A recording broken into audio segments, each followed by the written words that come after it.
James, there's certainly a vast array of baits here. Can you just talk me through them, please? Yeah, sure. I mean, basically we've got our natural baits, a good old humble maggot in different colours. Different colours can help catch different fish and are good in different conditions. We've got casters, which is the chrysalis of the maggot. Very good for bigger fish and also as a particle to hold fish in your peg. Fish love casters. And then the good old reliable worms.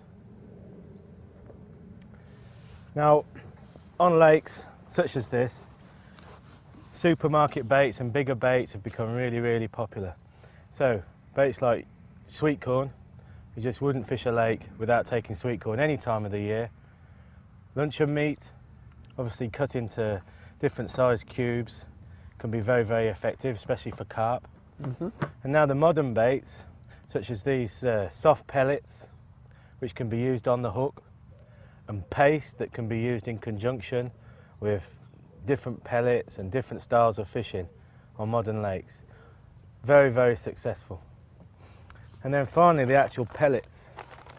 So there's a multitude of different sizes, from micro pellets up to size 20mm pellets, in this case 6mm, and these are halibut pellets. Very, very rich in fish oil and nutrients, and they're very, very successful when lake fishing. Here's some of the smaller micro pellets that are very, very good for feeding in conjunction with many other baits, even with corn and with casters, maggots. Micro pellets are very, very effective. And finally, hemp seed. We use hemp a lot in coarse fishing. Yep. A variety of different venues, and hemp's got to be one of the most reliable attractors there is. Even, I suppose we should mention, artificial bait, which can be used as hook baits, on its day can be very, very useful. So artificial maggots, artificial corn, artificial bread. Brilliant. Cheers, sir, James. I think what we'll do today, Andy, is we'll concentrate on two baits. We'll concentrate on maggots and corn. We'll keep it simple. So the maggot should enable us to catch anything that swims, you know, from small fish right through to bigger carp. And the corn will hopefully help us to select some bigger fish. And we'll probably feed the corn in the margins and the maggots further out in the lake. Brilliant. Let's get cracking. So then, James, you showed me the bait, but how the hell do you get that on the hook? Okay, well, we'll start with the maggot. Now you'll notice that the maggot has got a fat, sort of flat blunt end and a pointy end. And we're going to hook the maggot in the rear, in that flat end. So what we want to do is we want to minimise the damage to the bait so that it keeps moving and stays as natural as possible. And you'll also notice, I don't know if you can see, but there's a little flap of skin at that flat end. And we're going to hook the hook through that little flap of skin by gently squeezing the maggot. It sits proud, and you can hook the maggot, look, without damaging it. I'll just show you what happens if you hook the maggot in the side, or you'll see that maggot's still moving, but very quickly it will die and shrivel up and won't look anything like as attractive to the fish. Okay, now this is a size 18 hook that we selected to fish on the waggler, and you've got two options. You can either fish a single maggot like I just showed you, or you can fish two maggots.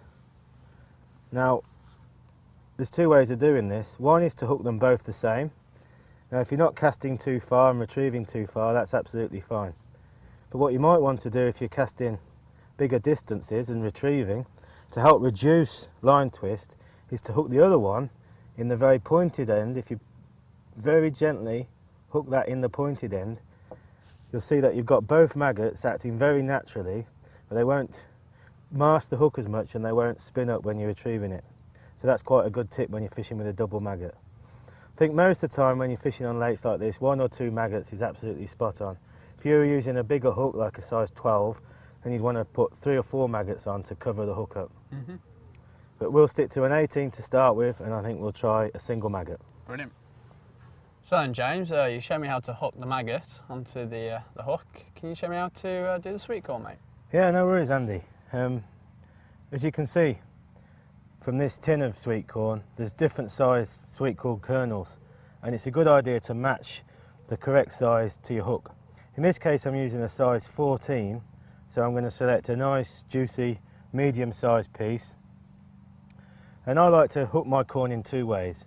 The first way is to sort of nick the hook through the corn in the same way that you would with a maggot. So if the fishing's really good, you're catching lots of fish quickly, this is probably the maximum way of maximising the bites that you hit, because the hook's already exposed and you're going to hit more bites. If, however, the fishing's a bit harder, maybe it's clearer conditions in the winter, it's a good idea to try and hide the hook as much as you possibly can within the sweet corn. And the way I do it is like that. So I hook it so that the point and shank is just at the bottom of the sweet corn kernel, and the very top of the hook is in the top. So that's going to actually act very naturally in the water, and as I said, disguise the hook as much as possible. Thanks for showing me, James.